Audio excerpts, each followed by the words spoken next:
जय हिंद दोस्तों, हम अक्षय सर नारदीगंज वाले और आप देख रहे हैं अक्षय मैथ क्लासेस। आज फिजिक्स में जो टॉपिक है रिफ्लेक्शन ऑफ लाइट में, इसके पिछले हम 2 क्लास बता दिए थे, जिसमें से फर्स्ट क्लास था इंट्रोडक्शन वाला।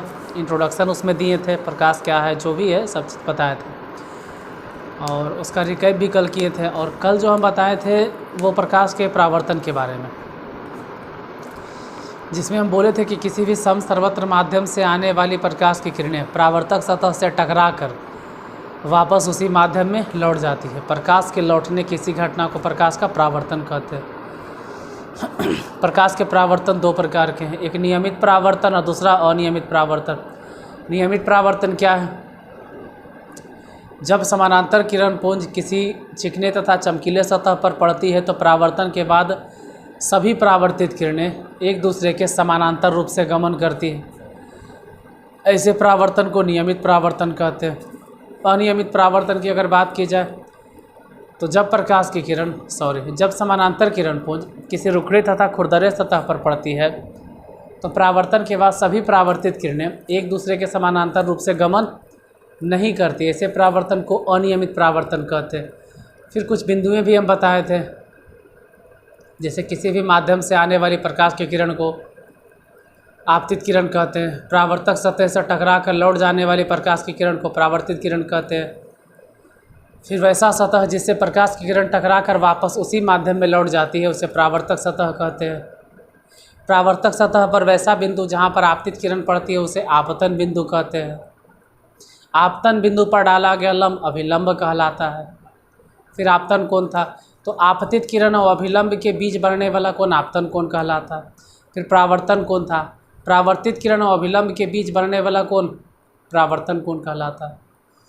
तो ये सब चीज़ हम बता दिए थे, एक बार रिवीजन कर दिए। अब आज के टॉपिक पे आते हैं। आज का जो टॉपिक है वो है प्रकाश के परावर्तन के नियम। देखिए, चाहे परावर्तन नियमित हो, चाहे परावर्तन अनियमित हो, परावर्तन किसी भी तरह का उससे कोई फ़र्क नहीं पड़ता है। हम नियमित परावर्तन को मान के चलते हैं। ऐसा नहीं है कि प्रकाश के परावर्तन का नियम सिर्फ नियमित में ही लागू होता है और नियमित में भी अप्लाई होता है। लेकिन जैसा कि हम शुरू क्लास में बोल दिए कि अभी उतना हायर क्लास में आप नहीं हैं कि हर एक चीज़ शुरू में सोचने लगो कि हर चीज़ का जवाब हमको अभी मिल जाए। टाइम के साथ आपको हर चीज़ का जवाब मिलेगा, लेकिन आपका जो स्टैंडर्ड है 10th, उसमें नियमित परावर्तन ही पकड़ के चलो। जैसे ये मान लीजिए आने वाले किरण आपतित किरण, और ये जो टकरा कर जाने वाली किरण है इसको हम लोग बोलेंगे आपतित किरण, इसको बोलेंगे परावर्तित किरण। यहाँ पर बिंदु जो दिखाई दे रहा है आपतन बिंदु है और इस पर डाला गया लंब अभिलंब है। तो पहला तो यही दिखाई देता है, पहला बात तो यही है कि आपतित किरण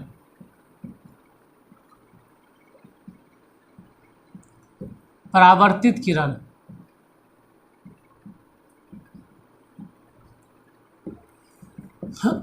और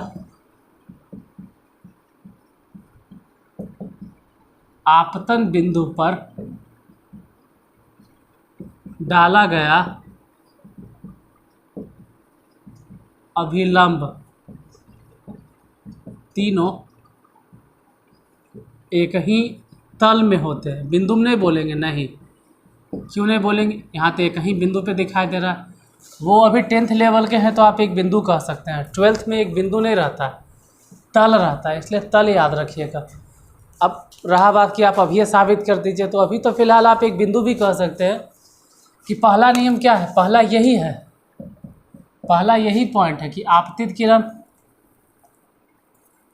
परावर्तित किरण तथा आपतन बिंदु पर डाला गया अभिलंब तीनों एक ही तल में होते हैं। दूसरा हो गया कि आपतन कोण का मान और परावर्तन कोण का मान दोनों आपस में बराबर होता है। आपतन कोण का मान, परावर्तन कोण का मान आपस में बराबर होता है। तो प्रकाश के परावर्तन के 2 नियम हो गया। एक बार फिर से दोनों सुन लीजिए। पहला नियम क्या है? आपतित किरण, परावर्तित किरण तथा आपतन बिंदु पर डाला गया अभिलंब तीनों एक ही तल में होते हैं। पहला नियम हो गया। दूसरा नियम क्या है? आपतन कोण का मान अपरावर्तन कोण का मान आपस में बराबर होता है। मतलब कि प्रकाश के परावर्तन के दो नियम हैं। पहला नियम हो गया आपतित किरण, परावर्तित किरण तथा आपतन बिंदु पे डाला गया विलंब तीनों एक ही तल में होते हैं। दूसरा यह हो गया कि आपतन कोण का मान और परावर्तन कोण का मान आपस में बराबर होता है, अर्थात कोण आई बराबर कोण आर। कोण आई कहाँ है? यहाँ वाला कोण आई है, इधर वाला कोण आर है। आपतित किरण कौन है? तो इधर जो देख रहे हैं इसको हम लोग बोलेंगे ये आपतित किरण है। ये जो टकरा कर लौट रहा है इसको बोलेंगे परावर्तित किरण है। ये जो दिखाई दे रहा है इसको बोलेंगे अभिलंब। ये सब फिगर हम कल भी बनाए थे। तो प्रकाश के परावर्तन के कितने नियम हैं अगर आपसे पूछे तो बताइएगा? दो नियम हैं। प्रकाश के परावर्तन के दो नियम हैं। कौन कौन नियम है?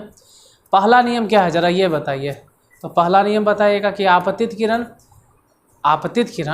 देखिए आपतित किरण परावर्तित किरण, आपतित किरण परावर्तित किरण तथा आपतन बिंदु पर डाला गया विलंब तीनों के तीनों एक ही तल में होते हैं। आप तो बोलोगे एक ही बिंदु पे, हाँ 10th लेवल के लिए अच्छा है एक ही बिंदु पे। यही चीज़ बात 12th में हम साबित करेंगे कि बिंदु नहीं होता तल होता है, वहाँ पे प्रूफ भी करेंगे। लेकिन फ़िलहाल आप एक ही बिंदु पे बोलिए तो भी गलत नहीं होगा, चलेगा यहाँ के हिसाब से। दूसरा होगा आपतन कोण का मान, अपरावर्तन कोण का मान जितना आई है उतना ही आर होगा, दोनों का मान आपस में बराबर होता है। तो प्रकाश के परावर्तन के नियम ये तो हो गया। अब जरा देखते हैं प्रतिबिंब के बारे में।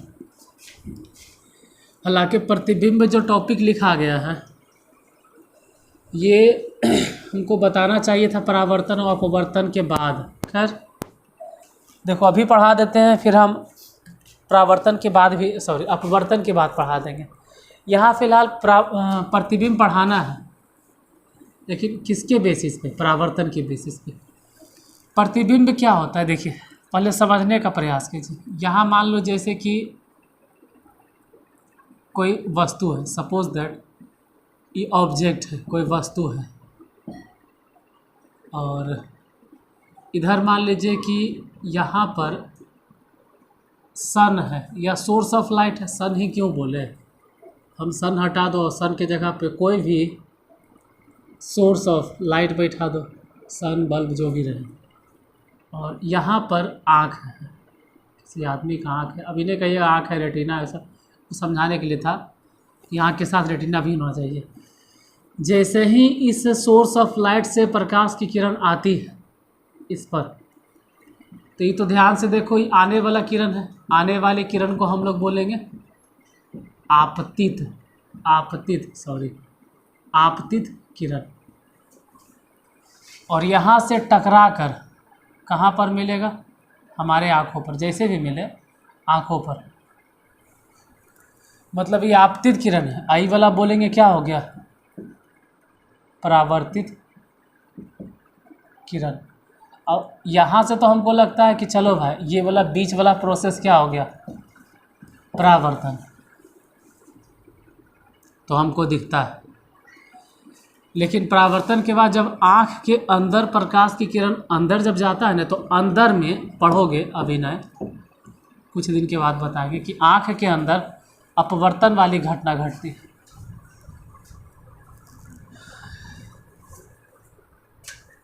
तो इमेज होता क्या है? प्रतिबिंब किसे कहता है?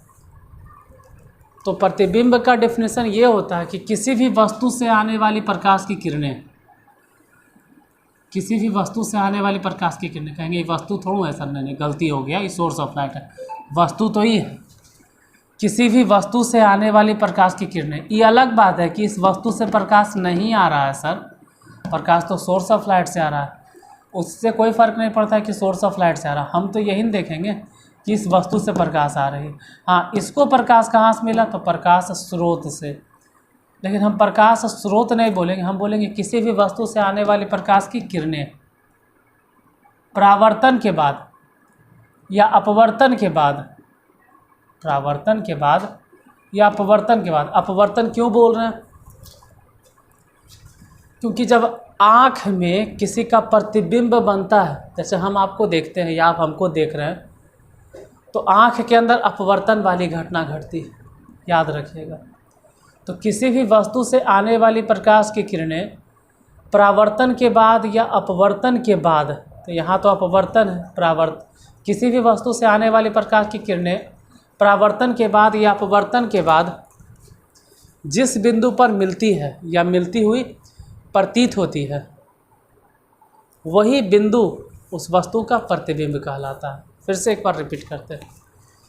किसी भी वस्तु से आने वाली प्रकाश की किरणें परावर्तन के बाद या अपवर्तन के बाद जिस बिंदु पर मिलती है या मिलती हुई प्रतीत होती है, वही बिंदु उस वस्तु का प्रतिबिंब कहलाता है। जैसे मेरे आँखों की रेटिना पर किसी का अगर प्रतिबिंब बन रहा है तो आँख के रेटिना पर परावर्तन है या अपवर्तन है, तो अभी तो नहीं, लेकिन जब भी पढ़ोगे तब याद रखना अपवर्तन होता है, अंदर में अपवर्तन, क्योंकि आँख के अंदर एक लेंस है जिसे नेत्र लेंस कहते हैं, तो वहाँ अपवर्तन होता है। फिलहाल हम अपवर्तन परावर्तन को अभी थोड़ा सा दूर रखते हैं और सिर्फ परावर्तन लेके चलते हैं। देखिए, सिर्फ परावर्तन को कंसीडर करते हैं। थोड़ा सा प्रतिबिंब बीच में आ गया, कोई बात नहीं, इसको बाद में भी हम समझा देंगे। जब आप दर्पण पढ़ोगे, अभी तो दर्पण के बारे नहीं, इसके बाद ही आएगा। जब दर्पण पढ़ोगे मतलब ही नहीं कि बहुत दिन बाद पढ़ोगे, इसके बाद वही टॉपिक है दर्पण का ही। देखिए, अगर हम पीछे रजतीत करते हैं ना, तो इसको कहा जाएगा कि ये अवतल दर्पण है, क्योंकि इसका परावर्तक सतह धंसा हुआ, ये धसल है, सीधा सीधा धसल है।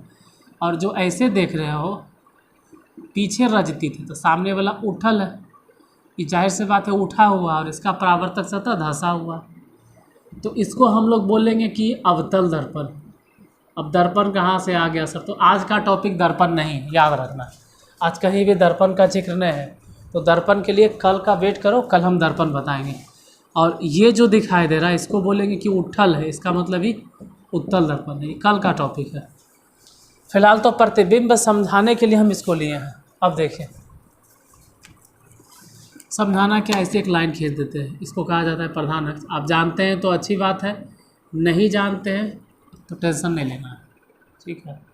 इतना टेंशन नहीं लेना, स्ट्रेस नहीं लेना है कि आप समझ नहीं रहे हैं, बस आराम से देखते जाइए। फोकस सब बाद में पढ़ाएंगे जब हम दर्पण पढ़ाएंगे। फिलहाल रफली भाषा में कहा जाए कि अवतल दर्पण है। आप प्राइटल से बना लीजिएगा। मान लो बहुत दूरी पे हम वस्तु को रख दिए इस तरह से, इसके सामने भी वस्तु को रख दिए। अब दोनों में ज़रा कंसीडर करो, एक प्रकाश की किरण चलो ऊपर से आ रही है, दूसरा प्रकाश की किरण नीचे से जा रही है। देखो, अब इसके पास दो रास्ता है कि या रिफ्लेक्ट होके उधर भागे या रिफ्लेक्ट होके नीचे जाए। तो किधर जाएगा?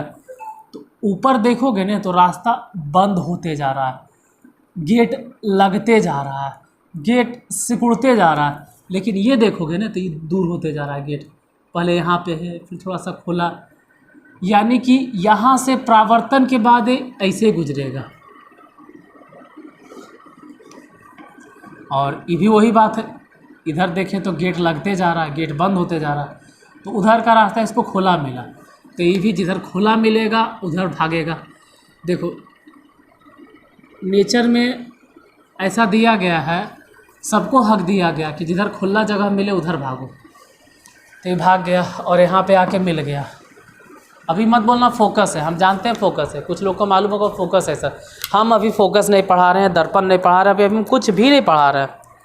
अभी मेन मुद्दा है मेरा इमेज, सॉरी मेरा इमेज नहीं मतलब इमेज। यहाँ पर देखोगे तो वस्तु है, ये मान के चलो कि हेड है और ये मान के चलो कि टेल है। इस तरह से मान लीजिए टेल है, ये हेड हो गया और ये वाला टेल हो गया। अब ज़रा गौर से देखोगे तो ऊपर वाले जो किरण है इसको बोलेंगे आपतित किरण। आपतित किरण से नहीं मतलब है, परावर्तन के बाद देखो, परावर्तन के बाद ये वाला किरण और ये भी परावर्तन के बाद दोनों मिल गया। तो यही जो पॉइंट है ना, अगर हम लोग इसको बोलते हैं कि ये वाला वस्तु है सर, अगर ये वस्तु है तो यहाँ जो दिखाई दे रहा है ना, इसको हम लोग बोलेंगे कि ये वाला प्रतिबिंब है। अगर ये वस्तु है तो ये वाला प्रतिबिंब है। अब ज़रा सोचो, जो ऊपर वाले प्रकाश की किरण है वो किधर जा रहा है, नीचे, और जो नीचे वाला था वो किधर जा रहा है, ऊपर। मतलब ऊपर से आने वाली प्रकाश की किरण नीचे चल गया और नीचे से आने वाली प्रकाश की किरण ऊपर चल गया। तो जाहिर सी बात है कि ऊपर वाला जो किरण है वो नीचे आ गया और नीचे वाला जो किरण है ऊपर चल गया। मतलब ये प्रतिबिंब कैसा बना, उल्टा बना। और वास्तविक में कट गया, वास्तविक में कट गया, इसलिए कैसा प्रतिबिंब है, वास्तविक है। और वास्तविक है उल्टा, और रियल में कट गया है। मतलब अगर हम यहाँ पे नेगेटिव रख दें, नेगेटिव किसको कहते हैं सर, पर्दा। पर्दा किसको कहते हैं सर, कभी एक्सरे उससे करवाए होंगे या कोई करवाया होगा तो एक्सरे का एक प्लेट होता है, जैसे हड्डी का, छाती का, जिसका भी एक्सरे होता है ना, तो एक प्लेट होता है काला काला कलर का, उसमें देखोगे हड्डी दिखाई देता है, तो उसी को बोलते हैं पर्दा। अगर वास्तविक प्रतिबिंब है, रियल में मिल रहा है, तो हम लोग बोलेंगे इसे पर्दे पर उतारा जा सकता है। तो ये सब प्रॉपर्टीज़ हो गया वास्तविक प्रतिबिंब का। अभी समझने पर ध्यान दो, फिर डिफिनेशन भी लिखा देंगे। आभासी प्रतिबिंब के बारे में ज़रा समझो। देखिए, वस्तु से आने वाली प्रकाश की किरणें, वस्तु से आने वाली प्रकाश की किरण, थोड़ा टेढ़ हो गया, इसको हम लोग बोल रहे हैं वस्तु है, ये आने वाली किरण है। अब इसको इस तरफ देखोगे तो रास्ता बंद होते जा रहा है, ये उधर रास्ता खुलते जा रहा है, जाहिर सी बात है इधर भागेगा।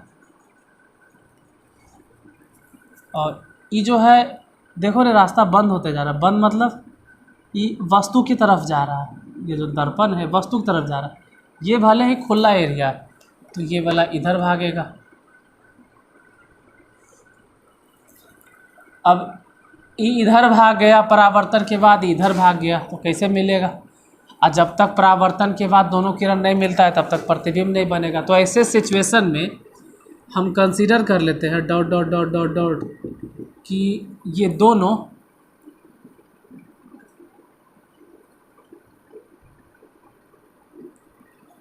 यहाँ पर मिलेंगे, यहाँ पर।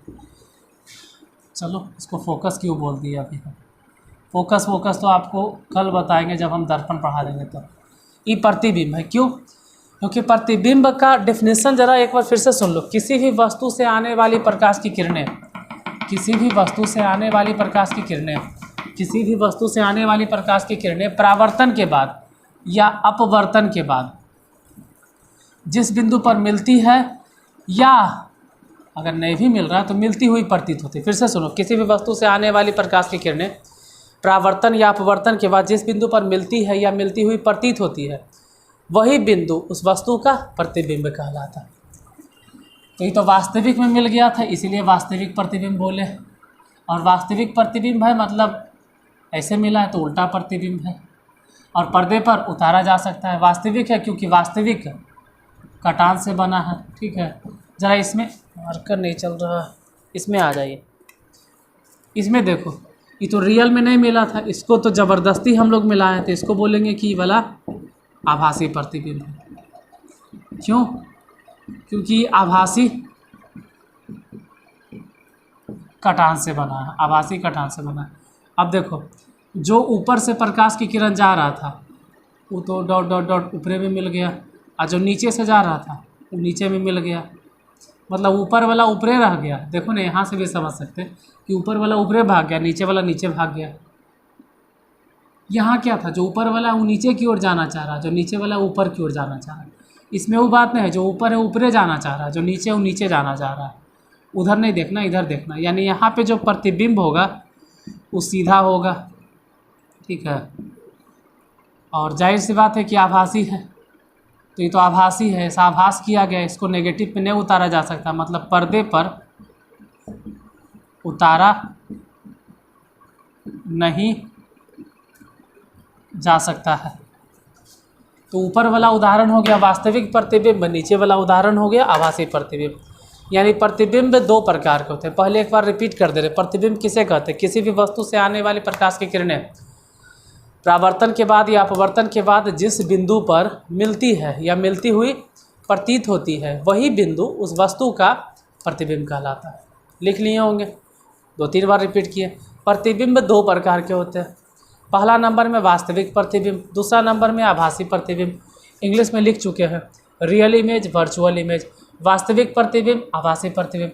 अब लिखो वास्तविक प्रतिबिंब किसे कहते हैं, तो यहाँ तो समझा तो दिए थे हम, किसी भी वस्तु से आने वाली प्रकाश की किरणें परावर्तन के बाद या अपवर्तन के बाद वास्तविक रूप से जिस बिंदु पर मिलती है वह बिंदु इस वस्तु का वास्तविक प्रतिबिंब कहलाता है। फिर से रिपीट करते हैं, किसी भी वस्तु से आने वाली प्रकाश की किरण परावर्तन के बाद या अपवर्तन के बाद वास्तविक रूप से जिस बिंदु पर मिलती है या मिलती हुई प्रतीत होती है वही बिंदु उस वस्तु का वास्तविक प्रतिबिंब कहलाता है। अब सवाल उठेगा कि यहाँ अब अपवर्तन भी बोल रहे हैं, अपवर्तन कहाँ हुआ, तो वो अपवर्तन जब पढ़ाएंगे तब समझाएंगे। यहाँ तो सिर्फ समझो, कहेंगे यहाँ तो वास्तविक रूप से मिला, मिलते हुआ कहाँ प्रतीत हुआ, वो यहाँ पर हुआ।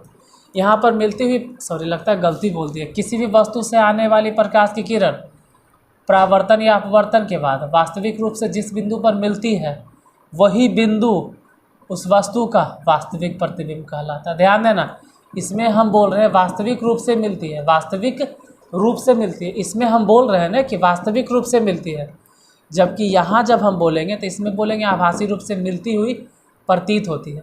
फिर से सुन लो, किसी भी वस्तु से आने वाली प्रकाश की किरणें परावर्तन या अपवर्तन के बाद वास्तविक रूप से जिस बिंदु पर मिलती है वही बिंदु उस वस्तु का वास्तविक प्रतिबिंब कहलाता है। आभासी प्रतिबिंब देखो, किसी भी वस्तु से आने वाली प्रकाश की किरणें परावर्तन या अपवर्तन के बाद वास्तविक रूप से किसी बिंदु पर मिलती नहीं है, बल्कि जिस बिंदु पर आभासी रूप से मिलती हुई प्रतीत होती है वही बिंदु उस वस्तु का आभासी प्रतिबिंब कहलाता है।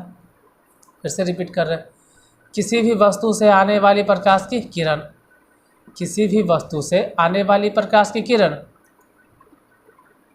परावर्तन या अपवर्तन के बाद आभासी रूप से जिस बिंदु पर मिलती हुई प्रतीत होती है, मिलती हुई प्रतीत होती है वही बिंदु इस वस्तु का आभासी प्रतिबिंब कहलाता है। ध्यान से सुनोगे तो यहाँ पे बोल रहे हैं वास्तविक रूप से मिलती है, और इसमें हम बोल रहे हैं कि आभासी रूप से मिलती हुई प्रतीत होती है। ध्यान से सुनिए, इसमें बोल रहे हैं किसी भी वस्तु से आने वाली प्रकाश की किरण परावर्तन या अपवर्तन के बाद जिस बिंदु पर मिलती हुई प्रतीत होती है वह बिंदु उस वस्तु का आभासी प्रतिबिंब कहलाता है। जबकि यहाँ बोल रहे हैं किसी भी वस्तु से आने वाली प्रकाश की किरण परावर्तन या अपवर्तन के बाद वास्तविक रूप से जिस बिंदु पर मिलती है वह बिंदु उस वस्तु का वास्तविक प्रतिबिंब कहलाता है।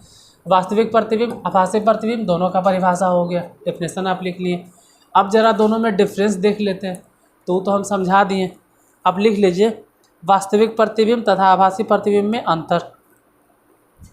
देखो लिख लो, वास्तविक प्रतिबिंब, वास्तविक प्रतिबिंब क्या है, दर्पण के सामने में बनता है और दर्पण के पीछे बनता है। मुझे दिखता होगा या नहीं दिखता होगा, दिख रहा है तो आप ऐसे लिख लीजिए। देखो सब मिटाते हैं, लिखो वास्तविक प्रतिबिंब और आभासी प्रतिबिंब में अंतर। लिखिए वास्तविक प्रतिबिंब और आभासी प्रतिबिंब में निम्नलिखित अंतर है। एक तरफ ऐसे लिखना, एक तरफ लिख लीजिएगा वास्तविक प्रतिबिंब और एक तरफ लिख लीजिएगा काल्पनिक प्रतिबिंब, या फिर कहो कि आभासी प्रतिबिंब। और दोनों में डिफरेंस, इसका फर्स्ट पॉइंट लिखो और फिर इधर भी फर्स्ट पॉइंट लिखो। फर्स्ट पॉइंट तो फिर डेफिनेशन में हो जाएगा, हालांकि हम डेफिनेशन नहीं लिखाएंगे। लिखिए पहला डिफरेंस, वास्तविक प्रतिबिंब, वास्तविक प्रतिबिंब परावर्तित किरणों तथा अपवर्तित किरणों के वास्तविक कटान से बनता है। वास्तविक प्रतिबिंब परावर्तित किरणों या अपवर्तित किरणों के वास्तविक कटान से बनता है। यहाँ तो सिर्फ परावर्तन देख रहे हैं, अपवर्तन तो है नहीं, फिर भी लिखना तो पड़ेगा। वास्तविक प्रतिबिंब परावर्तित किरणों या अपवर्तित किरणों के वास्तविक कटान से बनता है, जबकि आभासी प्रतिबिंब, आभासी प्रतिबिंब परावर्तित किरणों या अपवर्तित किरणों के आभासी कटान से बनता है। दूसरा पॉइंट, वास्तविक प्रतिबिंब को पर्दे पर उतारा जा सकता है। वास्तविक प्रतिबिंब को पर्दे पर उतारा जा सकता है, जबकि आभासी प्रतिबिंब को पर्दे पर उतारा नहीं जा सकता है। वास्तविक प्रतिबिंब को पर्दे पर उतारा जा सकता है, जबकि आभासी प्रतिबिंब को पर्दे पर नहीं उतारा जा सकता। थर्ड पॉइंट, वास्तविक प्रतिबिंब हमेशा उल्टा होता है। वास्तविक प्रतिबिंब हमेशा उल्टा होता है। वास्तविक प्रतिबिंब हमेशा उल्टा होता है, तो आभासी प्रतिबिंब हमेशा सीधा होता है। आभासी प्रतिबिंब हमेशा सीधा होता है। चौथा पॉइंट, वास्तविक प्रतिबिंब दर्पण के सामने बनता है। वास्तविक प्रतिबिंब दर्पण के सामने बनता है। वास्तविक प्रतिबिंब दर्पण के सामने बनता है। दर्पण के सामने बनता है, लेकिन ध्यान रहे, यहाँ एक बात याद रखना, दर्पण के सामने बनता है। यहाँ पे कोई गलती धर लेगा, हम लेंस नहीं बोल रहे हैं। जब लेंस पढ़ाएंगे ना तो वहाँ पर कंडीशन उल्टा हो जाएगा। अगर लेंस के बारे में कहोगे तो लेंस के दूसरी ओर बनता है।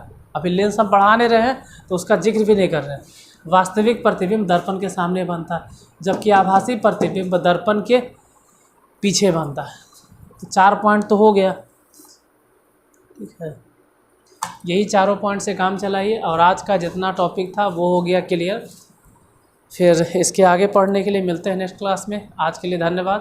अगर वीडियो अच्छा लगे तो हम स्टार्टिंग में तो बोलते नहीं हैं कि लाइक कर दो, अब कम से कम लाइक कर देना यार, हो सके तो 1-2 लोगों को शेयर कर देना।